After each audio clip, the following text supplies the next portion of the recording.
नमस्कार, मैं हूं मयूरिका और वीएनएम टीवी पर आप मेरे साथ देख रहे हैं मुद्दा अहमदाबाद का। हर सप्ताह अलग अलग शहरों की समस्याओं को हम आप तक पहुंचा रहे हैं, सरकार समक्ष उजागर कर रहे हैं ताकि नागरिकों को जिन असुविधाओं का सामना करना पड़ रहा है उससे निजात मिले और सरकार और नागरिकों के बीच एक ब्रिज बनने की सीधी सीधी कोशिश वीएनएम टीवी के जरिए की जा रही है। आज फिर एक बार सोमवार है, इसलिए अहमदाबाद की बारी और अहमदाबाद के लोग, अलग अलग इलाके के लोगों को हमने हमारे साथ जोड़ा है और उन्हें क्या परेशानियों का सामना करना पड़ रहा है ये जानेंगे और सरकार तक ये बात पहुंचाने की कोशिश करेंगे कि जब आपको भर भर झोली वोट मिल रहे हैं तो इन समस्याओं को सुलझाने की जिम्मेदारी भी आपकी है। मुद्दा अहमदाबाद का में आज फिर एक बार अहमदाबाद की समस्याओं के साथ कुछ खास मेहमान हमारे साथ हैं। सबसे पहले उनसे आपको रूबरू करवा देती हूँ। हमारे साथ विवेक देसाई जुड़े हैं। विवेक भाई, स्वागत है चर्चा में आपका। हमारे साथ जगदीश राज पुरोहित जुड़े हैं। जगदीश भाई, आपका भी बहुत बहुत स्वागत है। जी नमस्कार। और हमारे साथ फारूक शेख जुड़े हैं। फारूक भाई, आपका भी चर्चा में स्वागत है। Thank you. चलिए विवेक भाई से शुरू करती हूँ। विवेक भाई, कौन से इलाके से आप जुड़े हैं और किस तरह की समस्याओं का सामना कर रहे हैं, ये वीएनएम टीवी के जरिए सरकार तक पहुंचाइए। अहमदाबाद के चांदखेड़ा साबरमती एरिया से हूँ और यहाँ पे दिक्कत ये है, पहला तो ये जो ग्राउंड बना है नरेंद्र मोदी स्टेडियम, उसका जो रिनोवेशन हुआ है, तो वो रिनोवेशन होने के बाद उसमें बहुत सारी इवेंट्स होती है, जैसे कि क्रिकेट मैच से लेके अभी कोल्ड प्ले कॉन्सर्ट हुआ था, पर उसके कारण वहाँ पे जो स्थानिक निवासी है वो उनको बहुत दिक्कत आ रही है। जबकि जब इवेंट होती है उसके 4 दिन पहले से ये लोग डाइवर्जन दे देते हैं सबको। पुलिस प्रशासन जो है वो सबको डाइवर्जन दे देती है। फिर वहाँ के जो इवेंट के दिन वो लोग सबके आई कार्ड चेक करते हैं, जैसे आधार कार्ड और ये सब, उसके बाद ही जाने देते हैं। तो वहाँ के लोगों को, वहाँ के जो रहने वाले हैं स्टेडियम के आसपास, उनको ये समस्या बहुत आ रही है। दूसरी समस्या ये है हमारे यहाँ कि अभी गृह मंत्री अपने अमित भाई शाह और हमारे संसद सभ्य है, तो उन्होंने अभी एक अंडर ब्रिज का लोकार्पण किया है, इनॉग्रेशन किया है। तो वो डीके बिन स्थित है, डीके बिन साबरमती। तो वो रोड पे वो एच आकार का अंडर ब्रिज बना है, एच साइन का। तो उसमें एक्सीडेंट होने की संभावना बहुत ज्यादा है मैडम। और वो अंडर ब्रिज बनने के कारण ट्रैफिक का सॉल्यूशन तो निकल गया, पर अंदर से अगर कोई निकलेगा तो उसको अगर जान का जोखम है, क्योंकि एच अंदर कोई डिवाइडर दिया नहीं है, एच आकार का दिया है, उसमें कोई भी आमने सामने भिड़ सकता है। और वहां पे जो रोड है वो 10 साल में, जो रेलवे कॉलोनी से साबरमती जाता है वो रोड जवाहर चौक से, वो 10 साल में पहली बार रोड बना है। अभी गृह मंत्री आने वाले थे तो 10 साल बाद वो रोड को रिसरफेस करके बिल्कुल नए तरीके से बना दिया। अब तक इनको नहीं दिखाया है रोड खड्डे वाला है, टूटा हुआ है, ऐसा कुछ इनको दिखा नहीं। पर अभी 10 साल बाद उन्होंने ये रोड बनाया क्योंकि गृह मंत्री आने वाले थे। और उस रोड में भी एक दिक्कत हो गई है कि रेलवे जो है वो अपनी जगह कॉर्डन कर रही है। तो कॉर्डन करने में उन्होंने क्या किया, आरसीसी की वो दीवार खड़ी कर रही है रेलवे की जगह में। तो आरसीसी की जो दीवार पहले क्या था, वो मतलब आयरन की रॉड की वो थी, मतलब फेंसिंग थी। अब वो उधर वो कर रही है, अपने आरसीसी की दीवार बना रही। तो आरसीसी की दीवार में दिक्कत ये है, रेलवे जहाँ पे आयरन की रॉड, आयरन की जो फेंसिंग थी ना, उसकी जगह वो उसके आगे वो जगह छोड़ के उसके आगे रोड के बिल्कुल सटोसट आरसीसी की दीवार खड़ी कर रही। तो उसके कारण ट्रैफिक का मामला भी हो रहा है और जगह बहुत कम मिल रही है लोगों को रोड पे, मतलब पार्किंग भी नहीं कर पा रहे और कुछ नहीं कर पा रहे। तो चांदखेड़ा इलाके में नरेंद्र मोदी स्टेडियम बना है, जो सबसे बड़ा स्टेडियम है और वहां बहुत सारे आयोजन होते हैं। बहुत अच्छी बात है, देश के लिए गर्व की बात है। लेकिन स्थानीय निवासियों को डेवलपमेंट के साथ साथ किस तरह की परेशानियों का सामना करना पड़ता है, ये विवेक भाई हमें बता रहे हैं, क्योंकि वहीं पर रहते हैं और जब भी कोई इवेंट होती है तो स्थानीय निवासियों को जैसे कि कहीं ना कहीं कैद कर दिया जाता है, उस तरीके का माहौल बना दिया जाता है और ये परेशानी होती ही है। इसका कोई ठोस सॉल्यूशन हमेशा से लाना होना चाहिए, क्योंकि कॉन्सर्ट और अलग अलग प्रोग्राम तो वहां होते ही रहेंगे। ऐसे में हर रोज अगर स्थानीय निवासी परेशान होते हैं तो सरकार को इसके बारे में जरूर कुछ ना कुछ सोचना चाहिए। चलिए जगदीश जी के पास चलती हूँ। जगदीश राजपुरोहित हमारे साथ है, जो सोशल वर्कर भी है और हैप्पी फाउंडेशन अहमदाबाद में रन करते हैं। जगदीश भाई, अहमदाबाद में किस तरह की समस्याओं का सामना नागरिक करते हैं, ये वीएनएम टीवी के जरिए आप सरकार तक पहुंचाइए।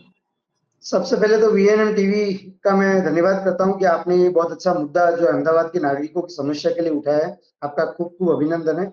आज अहमदाबाद में ठहर ठहर ट्रैफिक की समस्या हो, गटर पानी की समस्या हो, एकदम इतनी बड़ी हो गई है कि लोग परेशान हैं। लोग हर तरह से त्राहिमाम पुकार रहे हैं। मैं नारोल लांबा विस्तार से मैं बिलोंग करता हूँ। आज नारोल के अंदर, लांबा के अंदर जो रहवासी हैं, उनके वहां घरों के अंदर जो कॉर्पोरेशन का जो पानी आता है वो गंदा पानी आता है। सरकार की बड़ी-बड़ी बातें हैं, नल से जल योजना हो, हमारे अभी जल शक्ति मंत्री है सीआर पाटिल जी केंद्र में सरकार से मंत्री है, वो बोल रहे हैं गाँव-गाँव तक पहुंचेंगे, अभी तक शहरों में तक पहुंचे नहीं है। आज लांबा विस्तार शहर का बहुत अच्छा और बड़ा विस्तार है, जहाँ लोग रोज गंदा पानी पीते हैं। हमने कई बार डीएमसी को भी इस बारे में कंप्लेन किया है एज ए सामाजिक कार्यकर्ता के तौर पे, और कई बार हमने उच्च अधिकारियों को भी इसकी जानकारी दी, पर ठहर की ठहर जो तकलीफें हैं वहीं की वहीं है। दूसरी बात करें तो अभी विशाला ब्रिज का काम हुआ, एक ब्रिज बंद किया, दूसरा ब्रिज चालू हुआ, दूसरा ब्रिज बंद किया, फिर पहला ब्रिज चालू हुआ। ऐसी प्रॉब्लमों का सामना पब्लिक ने किया है, परंतु फिर भी आज पिराना 4 रास्ता पहुंच जाइए, एनी टाइम 2 किलोमीटर का ट्रैफिक रहता है। हमने कई बार ट्रैफिक डिपार्टमेंट को भी इसकी सूचना दी है, परंतु कोई भी प्रॉब्लम का सॉल्यूशन आता ही नहीं है। क्यों? क्योंकि ये तंत्र जो है ना घोर निंदा के अंदर है, घोर निंद्रा के अंदर है। आज नारोल की बात ले लो आप, नारोल के अंदर कई जगह पे आप देखिए कि वेश्या का काम करते हुए स्त्रियां जो है, कुछ लेडीज अपने जीवन निर्वाह का काम करने के लिए समाज के जो विरुद्ध काम है वो करती है। चलो उनका काम है वो करती है, पर वहां जो नौकरी करने वाली हमारी माता बहनें नारोल, किशनपुर, आजू बाजू के मणिनगर विस्तार में रहती हैं, उनके ऊपर भी लोग गलत गलत निगाहों से देखते हैं। तो ऐसी कई सारी हमारे विस्तार की प्रॉब्लम है जो हमने सरकार तक पहुंचाई भी है, पर आज तक उसका निवारण नहीं हुआ है। हमने पुलिस तंत्र को भी इस चीज के बारे में बताया हुआ है, ट्रैफिक की समस्याओं के लिए ट्रैफिक तंत्र को भी बताया हुआ है, कॉर्पोरेशन की समस्याओं के लिए डीआईएमसी से लेकर कमिश्नर तक इस बातों को हमने रजू किया हुआ है, पर आज तक हमारी समस्याओं का समाधान नहीं हुआ है। आप लांबा विस्तार के अंदर शमशान की बात ले लो, आप लांबा विस्तार के अंदर बाग बगीचों की बात ले लो, आप लांबा विस्तार के अंदर लांबा तालाब की बात ले लो, आज कहीं भी आपको कोई विकास नहीं दिख रहा है। विकास के बड़े बड़े जो बातें कर रहे हैं वो विकास के चश्मे जो है उन्होंने पहने हैं, वो गलत चश्मे पहने हैं। उस गलत चश्मों की वजह से आज विकास अंधा हुआ है और विकास जो है वो बहरा हो गया है। तो इस विकास के लिए जो सरकार हमें वायदा कर रही है, जो हमसे थोबे थोबे मत ले रही है, वो मत जो है उसका परिवर्तन विकास के रूप में नहीं, बल्कि लोभ और लालच में जनता को फंसाकर आज जनता को गुमराह किया जा रहा है। जनता को उसके प्रश्नों से, उसके समस्याओं से, उसके जो भी प्रॉब्लम से उसे समाधान नहीं मिल रहा है और उसे वंचित रखा जा रहा है। आज हम आप लांबा के अंदर आप मानोगे नहीं, आप किसी घर में जाओ, एक गिलास पानी भी आपको पीना है तो सोचना पड़ता है, इतना गंदा पानी। वहां के लोगों को मैं धन्य बोल रहा हूँ, पी रहे हैं और उनकी ये प्रॉब्लम है, उनकी मजबूरी है, पी रहे हैं। समझ लो आज किसी का शौक नहीं होता है, पर कहने का मतलब ये छोटी छोटी समस्या और बहुत बड़ी समस्या विकराल स्वरूप ले रही है लोगों के अंदर, और सरकार और अधिकारी इसका ध्यान नहीं दे रहे हैं। ये हमारे लिए बहुत ही दुखद का विषय है। कॉरपोरेशन की जिम्मेदारी होती है कि जो सरकार होती है उसके जरिए अलग अलग सुविधाएं पहुंचाई जाए, लेकिन जैसा जगदीश भाई बता रहे हैं कि पीने का पानी शहरों में नहीं मिलता है। ये अहमदाबाद की बात नहीं है, ये सारे बड़े शहरों की बात है। ऐसा नहीं है कि सभी इलाकों पे पानी नहीं आता है, लेकिन कई इलाके ऐसे हैं जहां आज भी टैंकर से पानी की आपूर्ति की जाती है। गांव की बात तो छोड़ ही दीजिए, नल और जल योजना कहाँ साकार है ये बहुत बड़ा प्रश्नार्थ है। लेकिन बहुत सारे लोग ऐसे हैं जो बूंद बूंद पानी के लिए भी तरसते हैं, और बुनियादी सुविधाएं, नल, गटर, रास्ते, ये सारी बुनियादी सुविधाएं, शिक्षा और स्वास्थ्य तो बहुत पीछे छोड़ दे, लेकिन छोटी छोटी समस्याओं से भी लोग बहुत ज्यादा परेशान हैं। और खास इसीलिए ये प्रोग्राम हमने डिजाइन किया है कि हर इलाके की समस्याओं को सरकार तक पहुंचाया जा सके। तो विवेक भाई बताइए कि इस तरह की समस्याएं जो है, क्या आपने कॉर्पोरेशन तक पहुंचाने की कोशिश की है, क्या मुख्यमंत्री तक पहुंचाने की कोशिश की है? क्योंकि आपका जो मसला है बहुत बड़ा है, क्योंकि चांदखेड़ा इलाका अब बहुत ज्यादा डेवलप होता जा रहा है, और जैसे जैसे इलाका डेवलप होता है बहुत सारी समस्याओं का सामना लोगों को करना पड़ता है। क्या आपने सरकार तक इन बातों को पहुंचाने की कोशिश की है? नहीं मैम, अभी तक तो नहीं किए है, पर अभी हम स्टार्ट करने वाले हैं। हम एक समिति बनाने वाले हैं, नागरिक समिति, और वो नागरिक समिति के तहत हम सब आम नागरिक मिलके ये मुद्दा उठाने वाले हैं। और अभी नजदीक में कॉरपोरेशन का इलेक्शन भी आने वाला है, तो हम जी। उसका बहिष्कार करने तक का हम तैयारी कर रहे हैं। हम्म। अभी अभी लास्ट में ही ये कोल्ड प्ले हुआ था, तो आप लोगों को किस तरह की परेशानियां हुई थी पिपे पर? मतलब पूरा एरिया पुलिस छावनी में तब्दील हो जाता है। और जो पुलिस अच्छा। आती है वो भी, मतलब वो पुलिस आती है वो भी वहां पे जो रेसिडेंशियल लोग है उनके साथ हम्म। बर्ताव ठीक नहीं करती है। तुम्हारा आई कार्ड लाओ, तुम कहाँ से आए, क्या है क्या नहीं है, मतलब बहुत हम्म। परेशान करती है मैडम। हम्म। और मैं ये होम मिनिस्टर को और ये सबको हम फैक्स करने वाले हैं, और उनको मतलब हमारे समस्या का समाधान आए इसके लिए हम रजुआत करेंगे। जी, और आपके इलाके में शराब की भी बिक्री की बात सामने आ हाँ रही है, उस पर भी हाँ कुछ मैडम, बताइए। शराब की यहाँ पे, शराब की देसी दारू की यहाँ पे हाटड़ियाँ चलती है। जैसे हम्म। सब एरिया में, जैसे साबरमती है तो साबरमती में छारा नगर करके एक एरिया है, तो वहां पे पूरा शराब का पूरा कटिंग होता है, वहां पे ही पूरा बिकता है। इंग्लिश, विदेशी, देसी सब मिलता है। चांदखेड़ा हम्म। में भी ठहर ठहर ठहर ठहर दारू की बिक्री हो रही है। चांदखेड़ा गांव में, गांव के तालाब के पास, फिर बाद में स्नेह प्लाजा टीपी रोड पे और नई हम्म। टीपी में, यहाँ पे सब पे दारू की और जुगार के अड्डे चलते हैं। हम्म। पर पुलिस प्रशासन कुछ ध्यान नहीं दे रहा है इस बात पे। बिल्कुल, शराबबंदी वाले गुजरात राज्य में खुलेआम हर नुक्कड़ पर शराब मिलती है, लेकिन सरकार को क्यों दिखाई नहीं पड़ती है, ये बहुत बड़ा सवाल है। और इस सवाल का जवाब भी है कि पुलिस की सीधी मिलीभगत है। हफ्ते लिए जाते हैं जो लोग शराब का व्यवसाय करते हैं उनसे, और ऐसे में शराबबंदी सिर्फ कागज पर रह गई है और जगह जगह शराब की बिक्री होती है, जिससे जहरीली शराब पीने से कई लोगों की मौत जैसी घटनाएं घटती है। आज ही नडियाद में 3 लोगों की जहरीली शराब पीने से मौत हो गई है, लेकिन शराब पर गुजरात सरकार का कोई अंकुश रहा नहीं है। मैडम, अहमदाबाद में दूसरी एक समस्या है जिसका हम्म। समाधान सरकार आज तक ढूंढ नहीं पाई। और उसका जी। ना ढूंढ पाने का कारण भी ये है, सरकार संवाद नहीं कर रही है। हम्म। जैसे वन साइडेड डिसीजन ले रही है सरकार। और ये जी। समस्या ये है आवारा पशुओं की।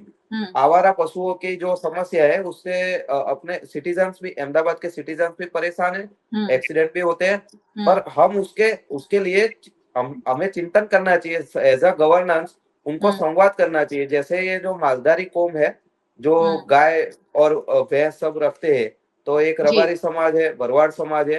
हम्म। ज्यादातर ये दोनों समाज ही अहमदाबाद में रहते हैं। तो ये हम्म। लोगों का मांग ये है, ये लोगों की मांग ऐसी है कि जैसे अहमदाबाद जब शहर था, तो जब बना तो तब तो काफी छोटा हिस्सा था अहमदाबाद में। फिर हम्म। अहमदाबाद जब बढ़ता गया, वो उसमें दूसरे सब गांव जुड़ते गए। जैसे हम्म। 2001 से 25 गांव अहमदाबाद में जुड़े नए अभी हम्म। तक। पर वो 25 गांव में टाउन प्लानिंग एक्ट के तहत डेवलपमेंट हुआ। जैसे बाग हम्म। बगीचे हो गया, फायर स्टेशन हो गया, मतलब यूटिलिटी सब हो गई, जो मतलब कम्युनिटी हॉल हॉल हो गया, और हम्म। सरकारी अस्पताल हो गए। पर उसमें एक बात की ये लोग अवगणना कर रहे हैं, क्योंकि हम्म। जैसे मालधारी कौम है, तो मालधारी कौम का वो हेलो। चरवाहे है, तो वो गाय को चराने कहाँ ले जाएंगे? हम्म। उनके पास हम्म। जगह तो होनी चाहिए ना। तो टाउन जी। प्लानिंग एक्ट जो है, अब ये गांव जो है, उन्होंने ऐसा तो बोला नहीं था कि भाई हमको तुम विकास दो, हमको गांव का शहर में समावेश कर दो। और ये सब जी। जो जगह है वो पशुओं की है, और हम हम्म। पशुओं का हनन करके वो जगह अभी डेवलपमेंट में यूज कर रहे हैं। और उसके जी। कारण ये आवारा पशु की समस्या ज्यादा दिन ब दिन ज्यादा से ज्यादा बढ़ रही है। पर सरकार जी। संवाद नहीं कर रही है, उसके कारण हम्म। ये समस्या बढ़ रही है। अगर टाउन बिल्कुल। प्लानिंग एक्ट में सरकार ये मुद्दा हम्म। भी अगर ऐड करे कि भाई टाउन प्लानिंग एक्ट में जैसे पशु वाड़े बनाए हर हर वार्ड में, तो ये समस्या हल हो सकती है मैडम। पर सरकार हम्म। एक तरफा निर्णय लेके अन्याय कर रही है ये समाज के ऊपर। अवैध पशुओं की जो दिक्कत है वो बहुत सारे शहरों में है और बड़े बड़े महानगरों में भी है। गांव में तो पशुओं को घूमता हुआ चलो देखा जा सकता है, लेकिन शहरों में भी पशु जो है वो सड़कों पर घूमते हैं और सड़क हादसों का कारण बनते हैं। अवैध पशुओं को पकड़ने के लिए जो रास्ते पर घूमते हुए पशु हैं उन्हें पकड़ने के लिए कई बार कई तरह की पॉलिसियां बनाई जाती है, लाखों करोड़ों रुपए खर्च किए जाते हैं, लेकिन उसके बावजूद लोगों को तो अपनी जान गंवानी ही पड़ती है। जगदीश भाई का हमारे साथ संपर्क फिर हो गया है। जगदीश भाई, आप बताइए, आपने जो जो समस्याओं का बयान किया, क्या सरकार तक पहुंचाने की कोशिश की गई है? क्या सरकार इसे सुलझाने की दिशा में कोई कदम उठा रही है? जगदीश जी। जी, हमने कई बार सरकार के अधिकारियों को, सरकारी तंत्र को, पुलिस डिपार्टमेंट को, ट्रैफिक की समस्या हो तो पुलिस डिपार्टमेंट को, रोड रास्ते गटर पानी की प्रॉब्लम हो तो सरकार को पहुंचाने की बहुत बार कोशिश की है, पर वो कोशिश हर बार नाकाम रही है। सरकार सिर्फ दिखावे का काम करती है। इस बार मेरे वार्ड की बात करता हूँ, लांबा वार्ड के अंदर 26 जनवरी का अहमदाबाद म्युनिसिपल कॉर्पोरेशन के मेयर श्री अहमदाबाद के अंदर अंदर लांबा विस्तार में उन्होंने ध्वज वंदन का कार्यक्रम किया। जब 26 जनवरी को कार्यक्रम था, उस समय 2 दिन पहले सब रोड को आजू-बाजू वहाँ पे रिफ्रेश किया गया है, सब कुछ शृंगारा गया, ये किया गया। पर आज जब जो मेयर श्री अगर वार्ड के अंदर 26 जनवरी को आए हैं, तो उन्होंने लांबा के कोई तालाब की मुलाकात नहीं ली, कोई शमशान घाट की मुलाकात नहीं ली, लांबा के कोई विस्तार की मुलाकात नहीं ली। ये हमारे लिए लांबा के सभी वासियों के लिए दुखद बाबत है। कहने का मतलब ये है कि जब सरकार का ये कोई कार्यक्रम होता है, कोई मंत्री नेता आते हैं तो ये रोड को बढ़िया बना देते हैं, आजू-बाजू के 1-2 किलोमीटर को बढ़िया बना के और उनके लिए नागरिकों को अच्छा फील करवाते हैं कि हमने आपके लिए काम किया है, पर ये उनको गुमराह करने की कोशिश कर रहे हैं। अब बात करूं मैं आपको ट्रैफिक की समस्या की, आप नारोल से विशाला की ओर जाइए, आपको कम से कम आधा घंटा लगेगा। क्यों? क्योंकि आज किराना 4 रास्ता का सबसे बड़ा ट्रैफिक का मुद्दा है। लोग 1-1 घंटे तक लाइन में खड़े रहते हैं। आप सिग्नल सर आप मैं वीएनएम टीवी न्यूज़ से मैं गुजारिश करूंगा कि आप सही जुम्मेश चलाइए। आप किराना 4 रास्ता कल सुबह खड़े रहिए, सही जुम्मेश चलाइए। लोग इतने त्राहिमाम है कि आपको धन्यवाद देंगे और सरकार को गालियां देंगे। क्यों? कहने का मतलब ये है कि काफी सारी बार हमने ट्रैफिक डिपार्टमेंट से भी इसके बारे में बात की है।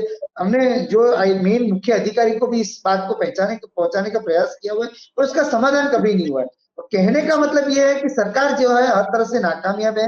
हमने नल से जल की योजना की बात की। आप बोल रहे हैं पानी टैंकर तक की बात तो ठीक है, यहाँ तो पानी ही गंदा आ रहा है। पीने का पानी आप पी नहीं सकते, समझ लीजिए। आप उस पानी को पीने के लिए आप वहां पे विस्तार में आइए, आपको हम मिलाएंगे लोगों से, आपको परेशानियों से वाकिफ करेंगे कि लोग कितने परेशान हैं। दूसरी बात इन्होंने बात की अभी भाई विराज भाई ने कि ये जो विवेक भाई ने की भी रबारी समाज के और ढोरों का प्रॉब्लम ये वो। आप देखिए अभी मालधारी समाज का ओढ़व के अंदर मकान तोड़े जा रहे हैं, बिना किसी नोटिस के तोड़े जा रहे हैं। अब मैं किसी समाज की बात ऐसे बोल रहे हैं, कोई भी समाज हो, मालधारी समाज हो, दलित समाज हो, ब्राह्मण समाज हो, कोई भी समाज हो, किसी भी व्यक्ति का अगर मकान तोड़ रहे हैं बिना नोटिस के सरकारी तंत्र वाले, तो गलत बात है। ये कहने का मतलब आज बरसों से वहां पे रह रहे हैं वो लोग और बिना नोटिस के उनके मकानों को तोड़ा जा रहा है। ये एकदम सरकार का गैरवाजिबी वर्तन है। इस वर्तन से भी सरकार को नागरिकों के ऊपर ध्यान देना चाहिए। मैं गुजरात के मुख्यमंत्री गुजरात के उनसे गुजारिश करूंगा कि इस तकलीफ जो प्रोसेस जो है इस पर रोक लगाई जाए। आज ही मैं अभी टीवी न्यूज़ देख रहा था, उसके अंदर देखा कि एक और तथ्यकांड आज अहमदाबाद में होते-होते रह गया। आज मेमनगर 4 रास्ता के पास करीबन एक कार चालक ने 4 से 5 लोगों को रौंदा और गंभीर चोटें भी आई कुछ लोगों को। तो कहने का मतलब आज आज अहमदाबाद के अंदर ठहर-ठहर दारू पी के गाड़ी चलाना हो ये आम बात हो गई, समझ लीजिए।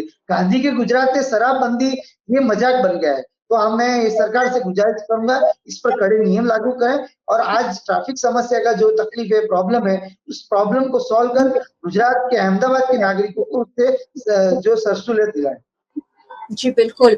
गुजरात में अब नागरिक सुरक्षित नहीं है। आप सड़क पर जा रहे होते हैं, हो सकता है कि आपका एक्सीडेंट कोई आप चलकर जा रहे हो तो भी आपको कोई उड़ा दे, उस तरीके की घटनाएं सामने आती रहती हैं। आप अगर पिकनिक गए हो तो बच्चे आपके हो सकता है कभी वापस ना आए। अगर आपके बच्चे गेम जोन गए हैं तो हो सकता है कभी वापस ना आए। तो इस तरीके की घटनाएं गुजरात में लगातार दर्ज हो रही है और ऐसे में हर आम नागरिक की जान खतरे में है। सरकार को इस पर ठोस कदम उठाने ही होंगे। चलिए आप दोनों युवा हैं, मैं आपसे ही पूछ लेती हूँ सरकार को क्या करना चाहिए? विवेक जी बताइए सरकार को ऐसा क्या करना होगा कि ये जो समस्याएं हैं उनका नागरिकों को यह भुगतनी ना पड़े? क्या किया जा सकता है?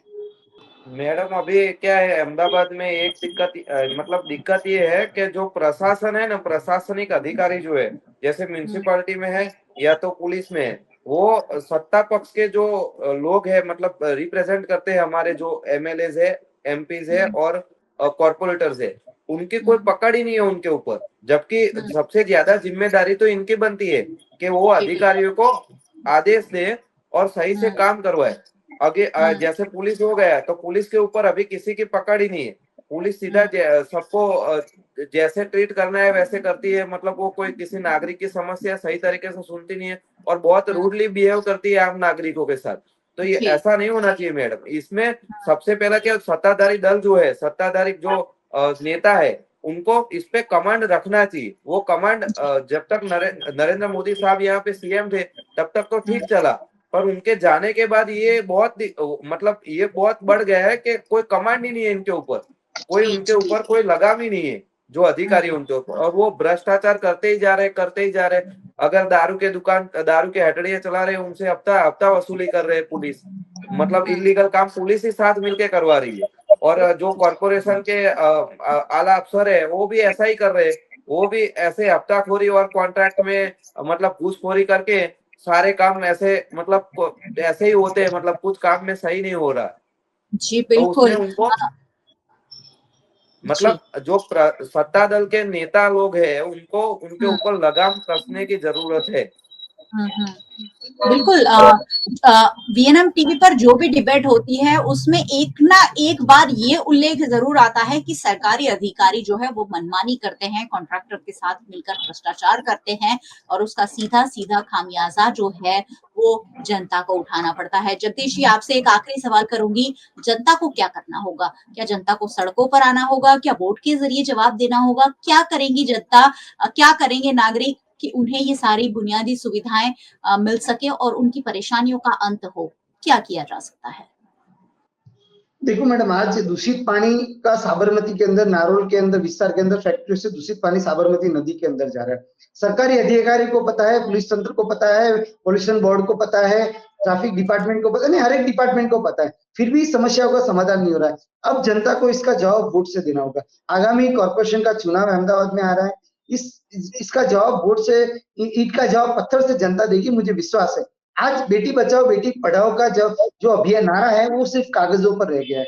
आप गुजरात के अंदर देख लो, दाऊद की घटना देख लो, या फिर कहीं और की भी घटना देख लो, एग्जाम्पल के तौर पर आज बेटियां भी सुरक्षित नहीं है गुजरात के अंदर। मैंने अभी आपको नारोल की बात की, नारोल के अंदर ऐसी महिलाएं खड़ी रहती हैं जो इशारा करके बुलाती हैं। उस ऐसी महिलाओं पर भी पुलिस डिपार्टमेंट को लगाम लगानी चाहिए। मैं ऐसा नहीं बोल रहा हूँ, वो लोग अपना काम कर रहे हैं वो ठीक है, पर आज शहर के अंदर जो महिलाएं जॉब करती हैं, नौकरी करती हैं, आप आजू बाजू में नारोल के अंदर इंडस्ट्रियल एरिया है, कई सारी फैक्ट्री आई हुई, कई सारी ऑफिस आई हुई, जहाँ गरीब परिवार की महिलाएं नौकरी करती हैं, तो उस महिलाओं के प्रति भी उनका जो आने जाने वाले लोगों का भाव है वही रहता है, तो गलत बात है। इस पर प्रशासन को, पुलिस डिपार्टमेंट को खुलकर और एकदम कठोर कदम लेने चाहिए, मेरी यही मांग है। और आने वाले समय में अगर सरकार नहीं सुनती है, तो अगर इस बात का अगर समाधान नहीं होता है, तो जनता, मुझे विश्वास है, पूर्ण रूप से वोट से इसका अधिकार छीनेगी। जी बिल्कुल। वोट बहुत बड़ी ताकत है और सवाल पूछिए अपने जनप्रतिनिधियों को जिन्होंने जिनको आपने वोट किया है, आपके नगर सेवक जो हैं, काउंसिलर जो है, आपके एरिया के वार्ड प्रमुख जो हैं, उनसे सवाल पूछिए कि ये दिक्कतें क्यों हो रही है। आपने कहा था कि आप हमारे सत्ता में आते ही आपकी समस्याओं को समाधान हो जाएगा, लेकिन सवाल पूछिए, सवाल नहीं पूछेंगे तो जवाब नहीं मिलेंगे। चलिए, बहुत बहुत शुक्रिया आप दोनों मेहमानों का हमारे साथ जुड़ने के लिए और अहमदाबाद की समस्याओं को हमारे तक पहुंचाने के। Thank you so much. Thank you madam. और बहुत बहुत शुक्रिया सारे व्यूअर्स का हमारे साथ जुड़ने के लिए। वैसे व्यूअर्स को क्यों नहीं जुड़ना चाहिए, ये सारी बातें हर एक के लिए जानना जरूरी है। वीएनएम टीवी को आप यूट्यूब चैनल पर देख रहे हैं, जरूर देखते रहिए, और अगर चैनल पर नए आए हैं तो सब्सक्राइब कर जरूर जाइएगा। साथ ही बेल आइकन प्रेस कर दीजिएगा ताकि वीएनएम का हर अपडेट सबसे पहले आप तक पहुंच सके। आप हमें फेसबुक पर देख रहे हैं, शेयर कर लीजिए। आप हमें ओटीटी प्लेटफॉर्म्स पर देख रहे हैं, डेली हट, वोडाफोन टीवी, जियो टीवी और जियो टीवी फाइबर 498 नंबर के चैनल पर वीएनएम टीवी को 24 घंटे लगातार देखा जा सकता है। देखते रहिए वीएनएम, जुड़े रहिए वीएनएम के साथ। नमस्कार।